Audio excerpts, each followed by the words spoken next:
Hi friends, నేను జ్ఞానేశ్వర్. ఈ వీడియోలో మనము కొన్ని విషయాల గురించి క్లియర్ కట్గా మాట్లాడుకుందాము. నామినేషన్లో ఉన్నటువంటి 6 కంటెస్టెంట్ల ఓటింగ్ ఆర్డర్ ఎలా ఉంది, ఎవరు ఫస్ట్ పొజిషన్లో ఉన్నారు, ఎవరు సెకండ్ పొజిషన్లో ఉన్నారు అనేది వీడియోలో మనము క్లియర్ కట్గా మాట్లాడుకుందాము. అదేవిధంగా ఓట్ అపీల్ ఛాన్స్ ఎవరికి వచ్చింది, ఇమాన్యుయల్కి వచ్చిందా, డిమాండ్ పవన్కి వచ్చిందా అనేది ఈ వీడియోలో క్లియర్ కట్గా మాట్లాడుకుందాము. అదేవిధంగా బిగ్ బాస్ హౌస్లోకి ఆడియన్స్ వెళ్ళారు, ఆడియన్స్ ఎవరికి సపోర్ట్ చేశారు, ఎవరెవరిని క్వశ్చన్ చేశారు అనేది ఈ వీడియోలో క్లియర్ కట్గా మాట్లాడుకుందాము. అదేవిధంగా 2 వారాల్లో కంటిన్యూగా కళ్యాణ్పడాలకి ఇమ్యూనిటీ రావడం వల్ల తనకు ఏమైనా అన్యాయం జరగబోతుందా దాని గురించి కూడా క్లియర్ కట్గా మాట్లాడుకుందాము. అదేవిధంగా టాస్క్ 1, టాస్క్ 2లో 2 టాస్క్లు కలిపి ఎవరికి ఎంత స్కోర్ వచ్చింది, ఎవరు ఫస్ట్ పొజిషన్లో, ఎవరు సెకండ్ పొజిషన్ అనేది ఈ వీడియోలో మనము క్లియర్ కట్గా మాట్లాడుకుందాము.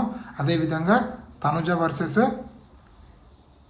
సంజన గారు, వీళ్ళిద్దరు గొడవలు ఎవరిది తప్పు ఎవరిది రైట్ అనేది కూడా ఈ వీడియోలో క్లియర్ కట్గా మాట్లాడుకుందాము.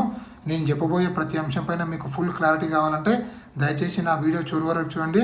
నా 5 మినిట్స్ వీడియో చూడడం వల్ల మీకైతే ఫుల్ క్లారిటీ అయితే వస్తుంది. ఫస్ట్ ఆఫ్ ఆల్, నా పేరు జ్ఞానేశ్వర్. నాకు ఒక ఇన్స్టా ఐడి ఉంది. ఆ ఇన్స్టా ఐడి పేరు జ్ఞానేశ్వర్ బీబీ రివ్యూస్ ఉంటుంది.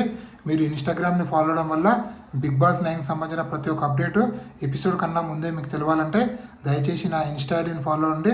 100% నేను ఇన్స్టాగ్రామ్లో జెన్యూన్ అప్డేట్స్ అయితే ఇవ్వడం అయితే జరుగుతుంది.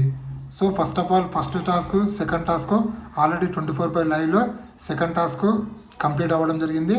సో ఈ 2 టాస్క్లు అయిపోయిన తర్వాత ఎవరి స్కోర్ ఎలా ఉందంటే, ఇమాన్యుయల్ స్కోర్ 150 స్కోర్ ఉంది. అదేవిధంగా డిమాండ్ పవన్ స్కోర్ 120.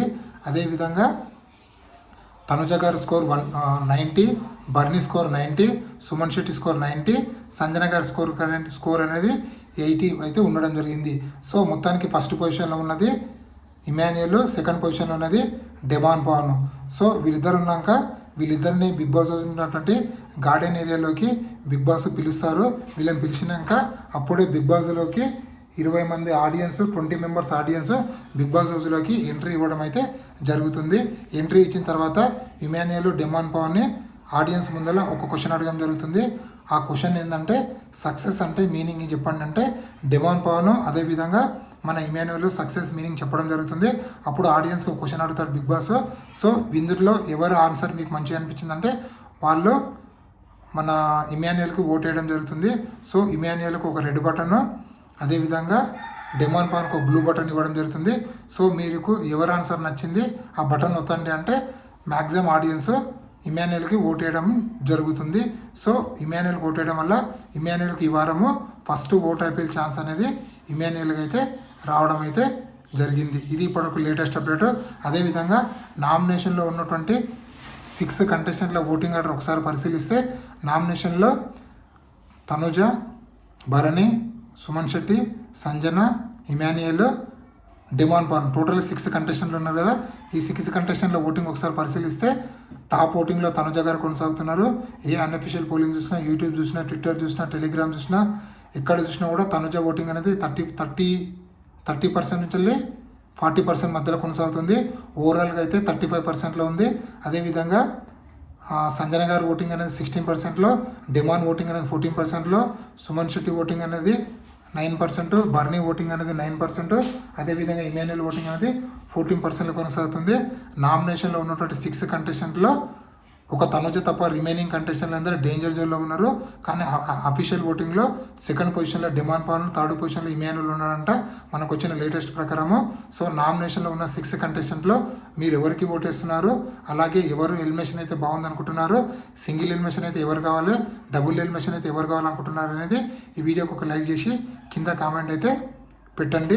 అదేవిధంగా కళ్యాణ్పడాలకి బిగ్ బాస్ ఏదైనా అన్యాయం చేస్తున్నాడా అంటే 100% చేస్తున్నాడు అనిపిస్తుంది. ఎందుకంటే ఈ 2 వారాల నుంచి కళ్యాణ్పడాలకు స్క్రీన్ పేస్ అనేది చాలా తగ్గుతుంది. అదేవిధంగా కళ్యాణ్పడాల తనకు కొత్తగా ఓటు బ్యాంక్ అనేది క్రియేట్ చేసుకోలేక తనకు ఏదైనా మైనస్ అవుతుందా అంటే 100% కొత్త ఓటు బ్యాంక్ రాకపోతే 100% మైనస్ అవుతుంది. ఎందుకంటే గత 2 వారాలుగా తనుజ గారు నామినేషన్లో ఉండడం వల్ల తనకంటూ కొత్త ఓటు బ్యాంక్ అనేది పెంచుకోవడం జరిగింది. సో ఇదే విధంగా తనుజ ఓటు బ్యాంకు పెరుగుకుంటూ పోతే టికెట్ మన ఫినాలే ఓటింగ్లో పెద్ద బొక్క అయితే కళ్యాణ్ పడాలి పడుతుందని నాకైతే అనిపిస్తుంది. సో మీకేమనిపిస్తుంది కింద కామెంట్ పెట్టండి. కళ్యాణ్ పడాల క్యాప్టెన్ అదేవిధంగా టికెట్ ఫినాలే విన్నర్ అవడం వల్ల తనకు స్క్రీన్ ప్లేస్ లేక కొత్త ఓట్ బ్యాంకు పెరగలేదని నాకైతే అనిపిస్తుంది. మీకేమనిపిస్తుంది కింద కామెంట్ పెట్టండి. అలాగే Bigg Boss 9 title winner Kalyan Padala అవుతాడా, ఇమాన్యుల్ అవుతాడా, లేకపోతే తనుజ అవుతుందా, వీళ్ళు ముగ్గురుట్లో ఎవరైతారో ఈ ముగ్గురుట్లో మీరు ఎవరికి ఓటేస్తున్నారు, ఎవరికి సపోర్ట్ చేస్తున్నారు అనేది ఈ వీడియోకి ఒక లైక్ చేసి కింద కామెంట్ అయితే పెట్టండి. నేను మీ జ్ఞానేశ్వర్. జై హింద్.